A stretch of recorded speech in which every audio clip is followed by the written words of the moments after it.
Ops, kala nyo dalawa yung TV namin, no? Nagkakamali kayo, guys. So, eto nga, balak kasi namin bumili ng isang TV para sa kwarto namin. So, sakto nakita ko tong Aerox projector, guys.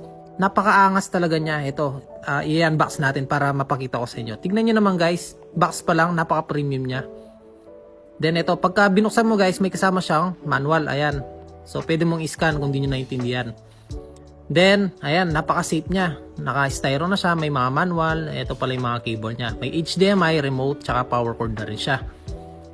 Then, pagka in-open natin, alright, napakaganda guys, promise. Ayan guys, may USB port na siya, HDMI port, tsaka aux port. Then, kagandaan sa kanya, magtakip na yung pinaka-lens niya. So, in case na hindi nyo siya gagamitin, pwede nyo takpan para hindi siya magasgas. Then, ito yung pinaka-remote niya.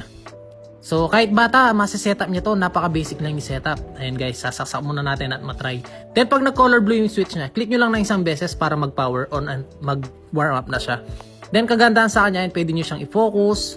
Kung medyo nalalabuan ka, pwede mo siyang i-adjust. Dati kasi guys, sa pinagtatrabuhan ko, may mga binibenta kami projector worth 25k pataas. So, hindi siya ganun kaganda. And dito, napansin ko sa Aerox na to guys, napakaganda ng output, then napakaganda ng speaker niya. Hindi siya basag kahit i-max volume pa. Ito yung sample.